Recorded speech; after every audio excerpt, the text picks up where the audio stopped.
അല്ല ഒന്ന് കോഴികൾക്കൊക്കെ തീറ്റ കൊടുക്കലും രാവിലത്തെ ചായയോടെയും കുട്ടികളെ സ്കൂൾ പോക്കൊക്കെ കഴിഞ്ഞിട്ട് കോഴികൾക്കൊക്കെ തീറ്റ കൊടുക്കാൻ ഇറങ്ങിയതാട്ടോ.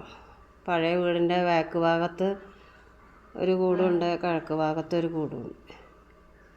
കോഴികൾക്ക് തീറ്റയും വെള്ളമൊക്കെ വെച്ച് കൊടുത്ത് പിന്നെ കുറച്ച് മുട്ടയൊക്കെ ഉണ്ടായിരുന്നു, അതൊക്കെ പെറുക്കിയെടുത്ത് അങ്ങനെയാണ് പോകുന്നത്. പിന്നെ കിഴക്കോർത്തുള്ള കോഴികൾക്കൊക്കെ തീറ്റ കൊടുത്താണ്ട് ഉള്ള പരിപാടി കേട്ടോ. കോഴികളെ തീറ്റ കൊടുക്കലൊക്കെ കഴിഞ്ഞാൽ പിന്നെ അന്നത്തെ ബുദ്ധിമുട്ടുള്ള പണി കഴിഞ്ഞു. പിന്നെ വീട്ടിലുള്ള പണികളൊക്കെ കുറച്ചൊക്കെ അങ്ങനെ എടുത്ത് അന്നത്തെ ദിവസം അങ്ങനെ പോയി കിട്ടും. കൂടുതൽ ഇതിൽ ഈ പടിഞ്ഞാറ് ഭാഗത്ത് പെട്ട കോഴികളാട്ടോ.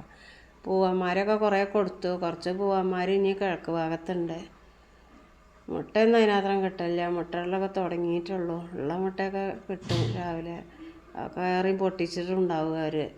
മുട്ട ഇടാനൊരു തടങ്ങൾ ഉണ്ടാക്കിയതാട്ടോ. അവരതിൽ പോയി മുട്ടയിടും, ഒരുമിച്ച് ഒരു ഭാഗത്ത് തന്നെ അവർ മുട്ടയിടും. അങ്ങനെ ശീലമായിക്കോളിച്ചിട്ടാണ് അങ്ങനെ കാട്ടിയത്. ഇത് കിഴക്കോർത്തുള്ള കൂടാണ്. ഇതിൽ പൂവന്മാരാണ് കേട്ടോ. കമ്പി കൂടാണ്, നിലത്ത് തൊടാതെ, നിലം തൊടാതെ ഉള്ള. അപ്പോൾ കോഴികൾക്കൊക്കെ നല്ല വൃത്തിയാണ് കേട്ടോ. അങ്ങനെ അവരെ തീറ്റ കൊടുക്കലും കഴിഞ്ഞ് ഇറങ്ങി. ഇനി നമുക്ക് കുറച്ച് കോഴിക്കാട്ടൊക്കെ കോരിയിട്ട് കുറച്ച് പച്ചക്കറിയൊക്കെ ഉണ്ടാക്കിയിട്ടുണ്ട്. അതൊക്കെ നല്ല ചാക്ക്, റോഡ് പണി കഴിഞ്ഞാൽ സിമെൻറ്റും ചാക്ക് ഉണ്ടാവുമല്ലോ, അതൊക്കെ ചാക്കെടുത്ത് മുറിക്കാത്തതൊക്കെ മുറിച്ച് അതിലൊക്കെ ഞാനും അച്ഛനും കൂടിയൊക്കെ മണ്ണ് നിറച്ച് കോഴിക്കാട്ടും മണ്ണും കൂടിയും കൂട്ടി കലർത്തിയിട്ട് നിറച്ചിട്ടാണ് നമ്മൾ പച്ചക്കറി ഉണ്ടാക്കുക.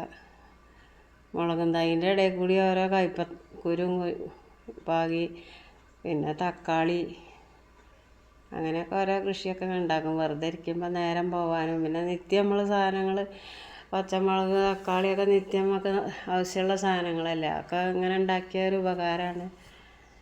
എനിക്ക് ഇഷ്ടമാണ് സമയം പോകാനും. കൃഷിയോട് എനിക്ക് ഭയങ്കര താല്പര്യമാണ്. ദിവസം നനയ്ക്കണം, നേരം തെറ്റാതെ നനയ്ക്കുക, വാട്ടം ചെയ്യാതെ എപ്പോഴും ഒരു 2-3 വട്ടം വരെ ചെന്ന് ഇങ്ങനെ നോക്കും. പിന്നെ അതിൻ്റെ ഇടയിലൊക്കെ കയ്പ കുരു പാകിയിട്ടുണ്ടായിരുന്നു, കയ്പ വള്ളിയുണ്ട്.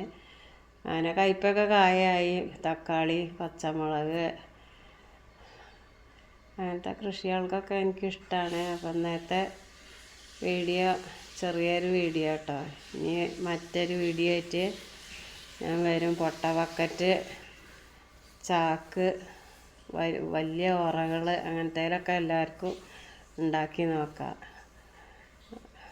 നല്ലൊരു ഇതാണ്, നേരം പോയി കിട്ടും ചെയ്യും. പിന്നെ നമുക്കൊരു സന്തോഷമല്ലേ ഇതൊക്കെ ഉണ്ടാക്കണത്.